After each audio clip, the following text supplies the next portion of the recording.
Hi, everyone. Welcome to 13 Now, your afternoon update on this August 1st. I'm Sabrina Dami, and we begin with the ongoing problems with Amtrak service traveling through Albany. We've been covering this for several days now, the issues with Central Warehouse. And Stella Porter joins us now. She just has an update speaking with the owner of the building, Stella. Yeah, Sabrina, we just heard a couple of his concerns coming to you from the road right now, where I just got off the phone with him. His main concern is that when he tried to show up to the building this weekend, he says he was denied access to see actually some of the damage, and that's very concerning to him. He also says that he hasn't seen the report that the city said is what they based that emergency declaration on. So he says there's just a lot of missing pieces for him about what sparked the closure, and he would really like to see some of the damage to his property that you're seeing here. So we talked to him. We also went to Rensselaer Rail Station, where we spoke with people who were adjusting to this new Amtrak schedule that's, been developed to avoid those tracks. And one group that we spoke to, they're actually an 11-person band traveling here from Toronto, talking about some of the difficulties of getting from Schenectady to Albany because that section of the rail system is closed. So we spoke to them about some of their difficulties, heard some music from them as they continue their tour journey this summer.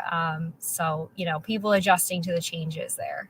Well, Stella, in the time that you've been there by the building, have you actually seen any more of the concerning debris that people have been citing?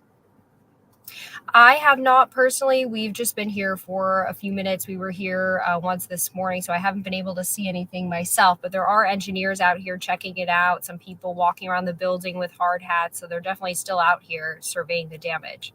Okay, we will have more from you, of course, starting live at 4, including more from that interview you just did with the owner of that building. Stella Porter, live from the road right now. She continues covering this story. Thank you very much, Stella. Thank you. All right, let's get a check on your forecast now on this Monday. And it's August 1st, Paul. And a lot of people feel like this is the beginning of the end of summer, but we have a whole month left, right? Yeah, I mean, in meteorological summer, and then we have until the 21st of September astronomically. You say August 1st, I say rabbit. Rabbit. That's right. I mean, come on. This you is remember what we do, after right? all of these years. I can't forget. I would never forget. You know what, though? We flip in the calendar over, Sabrina, but it's more of the same. It's hot out there. It's humid.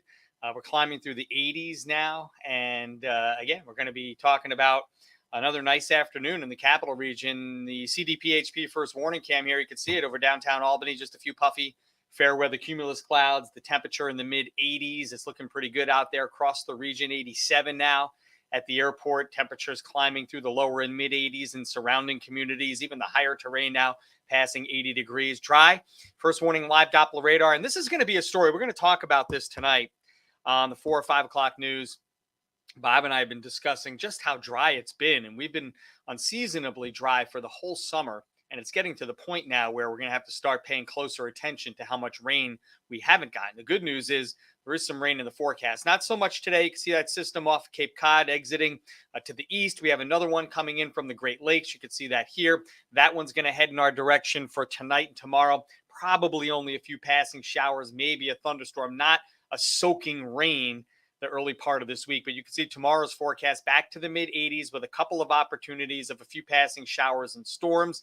The hour-by-hour forecast will show generally dry and clear weather through tonight. Notice the scattered showers tomorrow morning, a few more just passing through in the afternoon. And then you know what? The big story becomes the heat and humidity making a big comeback on Thursday. And you'll see that in the 7-day. For tonight, 68, partly cloudy with the humidity.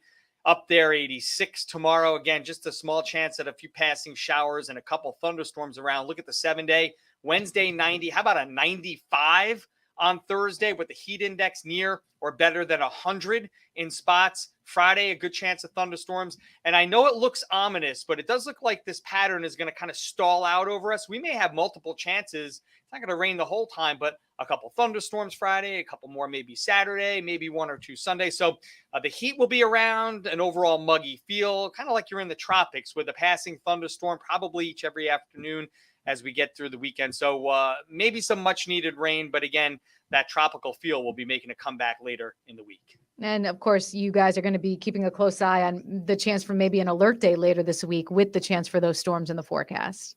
Yeah, not only the storms, I was just thinking about our outline that we did for an alert day. And if the heat index has the potential of getting to 100 or better, we may issue an alert day on Thursday just for the heat and humidity. All right. Of course, we'll be watching that closely. Paul, thank you very much. You got it. All right. We will see you live at 4. Some other stories that we are following closely today. We have an update on a situation in Troy where several dogs were found dead. And we've learned this. We've been reporting this actually since last Wednesday. So here's some new information we're learning on that now.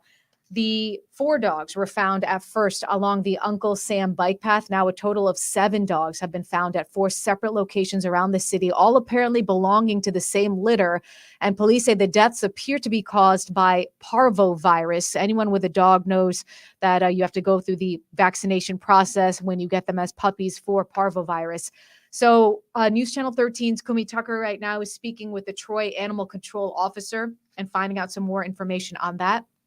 She'll have that update starting live at 4. In Waterville, the basketball court located at the 7th Street Park was vandalized. We have some pictures from that. Mayor Charles Patricelli says paint was found spread across the court this morning.